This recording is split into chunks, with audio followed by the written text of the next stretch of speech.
Puta que... Olha lá. Agora sim.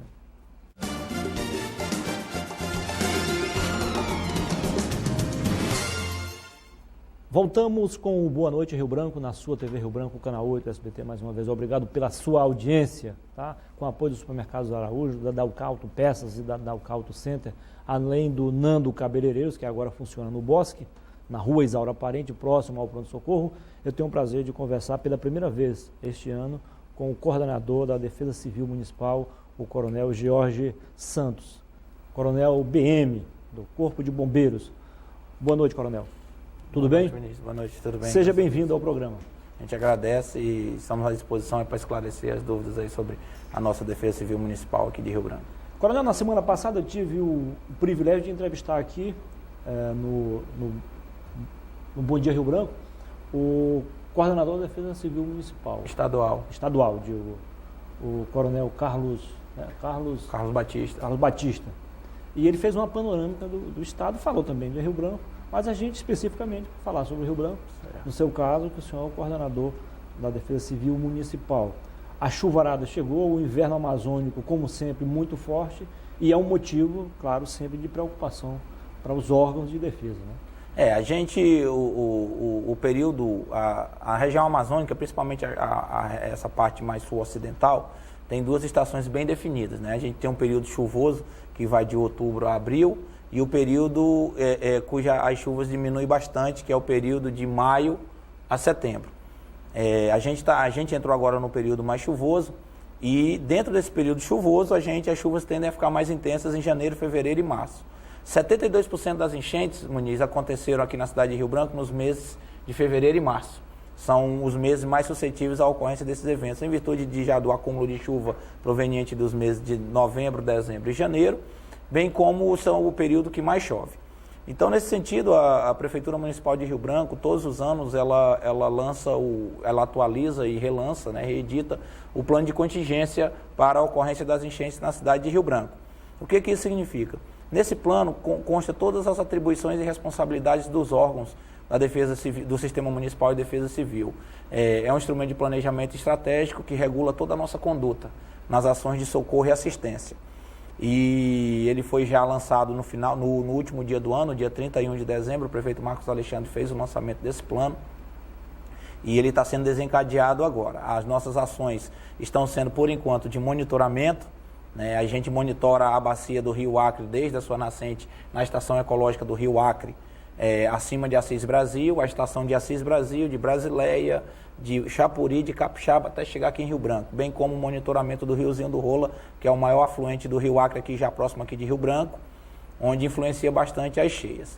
E a nossa situação agora é de monitoramento, nós estamos com a situação de chuva agora no mês de janeiro na cidade de Rio Branco, com apenas 43% da chuva prevista, a média é de 282 milímetros no mês e a gente está com 122 milímetros, 43% da média, mais ou menos na metade do mês. Então a gente pode dizer que o mês de janeiro está dentro da normalidade e a gente continua alerta, sempre alerta, dentro dessa situação. Coronel, só para a gente deixar o telespectador mais inteirado sobre o que a gente está falando aqui. O plano de contingência a gente já falou bastante, o pessoal já tem uma noção do que é. Agora, como ele funciona? Em determinado momento ele entra em ação. Ele está lá, está pronto para entrar em campo. No entanto, vai usando os jogadores gradativamente. Isso, o plano de contingência a gente tem, dentro da contextualização do plano, a gente tem as condições de acionamento. Qual é o momento que a gente coloca o plano para funcionar? Do ponto de vista da enchente, a gente tem a cota de alerta que é 13,50 metros e a cota de transbordamento que é 14 metros.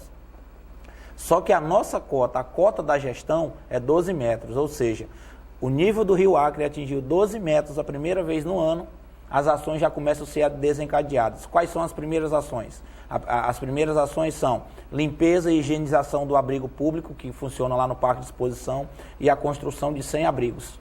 Entendi. Por quê? Para que a gente não seja pego de surpresa. O Rio Acre é um rio de resposta rápida, onde as chuvas que acontecem em sua bacia, no máximo 3, 4 dias, a gente já consegue perceber a elevação brusca dele aqui na nossa região. E dentro do contexto do plano a gente tem também duas situações, Muniz. A gente tem as situações de risco hidrológico e as situações de risco geológico. A do risco hidrológico é aquela diretamente ligada ao problema da elevação do nível dos rios e dos igarapés. Então, essas regiões onde os aglomerados populacionais, os bairros, ficam na planície de inundação do Rio Acre, na região urbana. Por exemplo, Taquari, 6 de agosto, Baixada da Bitasa e Ayrton Senna, que são os primeiros bairros a serem atingidos. A gente já tem um trabalho, tem feito o trabalho de monitoramento nessas áreas. Então, do ponto de vista do risco geológico, do risco hidrológico, a gente tem todo esse controle e monitoramento dessas áreas, visando não ser pego de surpresa caso seja necessária a realização da remoção das famílias. Do ponto de vista geológico, é aquela onde tem processos erosivos, escorregamentos de massa. Então, é uma consequência. Isso. Né? Rio Branco é uma cidade que tem o seu plano municipal de redução de risco. E nesse plano consta as áreas suscetíveis à ocorrência de escorregamento. São aqueles processos erosivos, os desbarrancamentos, como a gente chama. Então, quando a quantidade de chuva é muito grande, o solo começa a ficar bastante saturado de água e isso provoca escorregamentos. As áreas que nós temos suscetíveis à ocorrência desses escorregamentos é ali, desde a difusora acriana, aquela região ali subindo para Preventório, Dom Giocondo, Papoco, até chegar mais ou menos naquela região ali da Secretaria de Educação. Então, ali são áreas de risco geológico com diferentes graus de criticidade, ou seja, você tem o risco 1 até o risco 4, que vai desde o menor grau de criticidade até o mais crítico. A gente tem também as áreas ali acima do Horto Florestal, na região do Vila Nova, que é uma área que também é monitorada diariamente. A gente tem a estrada antiga de Porto Acre e a região da antiga Embratel, ali em cima do São Francisco, que também nós fazemos um monitoramento. A Prefeitura Municipal de Rio Branco, em parceria com a coordenadoria... Aliás, ali está em desbarrancamento. Isso, ali há movimentos de massa sempre ali. Então, a Prefeitura Municipal de Rio Branco, em parceria com a Coordenadoria Estadual de Defesa Civil, o Governo do Estado do Acre, com as Secretarias de Assistência Social Municipal e Estadual e a Secretaria de Habitação, tem feito um trabalho intensivo de realocação das famílias, aquelas que têm uma situação de urgência em serem removidas das áreas. Então, a gente detecta a situação de risco, elabora um relatório de risco, encaminha para a assistência social, que faz o cadastro socioeconômico dessa família, vê a situação dessa família do ponto de vista econômico e social e encaminha para a SEAB. A gente espera que nesse ano, com a remoção dessas famílias para os programas habitacionais, em especial para a Cidade do Povo, onde várias famílias, até a cota de 14,90, saíram bastante famílias dessas áreas, a gente deva ter, se a situação de enchente for uma enchente pequena, podemos dizer assim, até os seus 15 metros, entre 15 e 15,50, a gente tem um trabalho menos intenso. A partir de cotas mais altas, não, a gente vai ter um trabalho mais intensificado. Mas com a remoção de grande parte dessas famílias dessas áreas, a gente tende, em cotas mais baixas, ter um trabalho menos intenso. Então, a Cidade do Povo diretamente já está colaborando com esse plano de contingência. Sim, ela exerceu uma influência positiva, né, na diminuição do nosso poder operacional nas cotas menores. Ali até 14,90, 15 metros, a gente acredita que a gente vai trabalhar em menos intensidade. Se a gente tiver uma enchente grande, aí não, que aí com a elevação do nível do rio, ela vai começando a atingir outros locais e aí a gente precisa aumentar o nosso poder operacional. Agora, dentro do plano de contingência, Coronel, a tendência é que nos próximos anos, 2 ou 3 anos, esses problemas emergenciais que normalmente ocorrem vão deixar de existir. Essa é a tendência, ter essa diminuição, né, devido à realocação dessas famílias. E há também um processo de fiscalização ininterrupto dessas áreas, visando a evitar, né, e proibir a reocupação dessas áreas. Esse trabalho tem sido intenso, por determinação do prefeito Marcos Alexandre, que a gente vistoria essas áreas diariamente, visando impedir a reocupação e bem como detectar situações de risco cujas famílias estejam inseridas nessa situação. E é sempre bom lembrar, e aí vem o lado social da coisa, que quem morava em área de risco ganhou o caso inteiramente grátis, né? A Cidade do Povo, por intermédio do programa Minha Casa Minha Vida, né, tem essas primeiras unidades habitacionais que foram entregues são para famílias em situação de risco a custo zero. Isso é importante, só que ela não tem valor imobiliário também, não adianta o cara querer negociar. Nem pode, né? Nem pode, Quando assina o contrato, ela está proibida de fazer qualquer tipo de comercialização, de vender, trocar, doar a edificação, a residência que recebeu. Se a pessoa melhorar de vida, e isso vai ocorrer, se Deus quiser, e aí quiser, solicita e o imóvel vai ser usado por outra família. Lembrando que a gente tem uma parceria muito forte aqui no Estado, do Sistema Nacional de Defesa Civil nos seus 3 níveis, Muniz. Então, a Secretaria Nacional de Proteção e Defesa Civil, a Coordenadoria Estadual de Defesa Civil do Estado do Acre e a Coordenadoria Municipal de Defesa Civil de Rio Branco tem um alinhamento muito forte em relação à gestão de eventos dessa natureza, devido ao acúmulo de experiência que a gente vem adquirindo. Só para você ter uma ideia, de 2005 até 2014, nós só não tivemos enchente em 2007 e 2008. Nos demais anos, em maior ou em menor intensidade, a gente teve enchente com decretação de situação de emergência ou estado de calamidade pública de 2006, que a gente teve situação de emergência, 2009, 2010, 2011, situação de emergência, 2012, a maior da história, estado de calamidade pública, 13 e 14, situação de emergência. 2012, então, foi o ponto máximo. Foi a maior enchente em termos de tempo de permanência acima da cota de transbordamento, né? Bem como os danos e prejuízos. Mas em termos de nível foi a de 97, que a gente teve 17 metros e 66. Só que com relação à quantidade de famílias atingidas, em 2012 foi bem maior devido ao aumento da população. Entendi. E lembrando que em 2005 foi o contrário, foi o ano mais crítico. A maior seca que a gente enfrentou com grandes incêndios florestais e queimadas urbanas aí, cuja qualidade do ar ficou prejudicada e os nossos hospitais ficaram lotados com grandes problemas de respiratórios, né? Principalmente os grupos etários mais vulneráveis, né? Que são crianças e idosos. Apresentaram bastantes problemas naquela época de 2005, onde a gente chegou ao nível do Rio Acre, dos menores níveis da história já detectado, e a quantidade de incêndios florestais e queimadas urbanas de maneira exacerbada. Ainda bem que de lá para cá não aconteceu mais isso, graças a Deus, né? Graças à fiscalização intensa também, né, dos órgãos ambientais, né? 2005 foi um ano bastante atípico do ponto de vista climático também, e aí a gente obteve ajuda bastante grande aí também do governo federal para fazer frente às ações de resposta. Muito prejuízo. Nós temos algumas imagens aí, produção, por gentileza, o Neto tinha algumas imagens, se tiver pode acrescentar aí para ilustrar melhor a nossa entrevista. Se tiver, tudo bem, senão a gente continua aqui. Tá aí.